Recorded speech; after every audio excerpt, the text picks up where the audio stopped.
বলে গোবিন্দের শ্রী চরণের নুপুর ঝুনু ঝুনু শব্দ বাজছে। আচ্ছা মায়েরা, আপনারা কি আমার গোবিন্দের বংশীধ্বনি শুনতে পান? কারা পায় জানেন?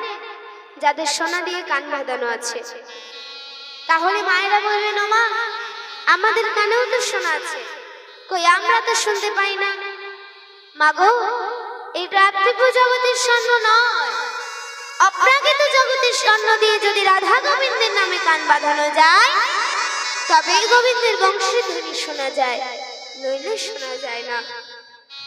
আমরা কেন গোবিন্দের বংশীধ্বনি শুনতে পারি না জানেন? আমাদের কানটা হলো বাজে কান। কেন না, এই কানে কত আন কথা কুকথা শ্রবণ করে, তাই এই কানটা হলো বাজে কান।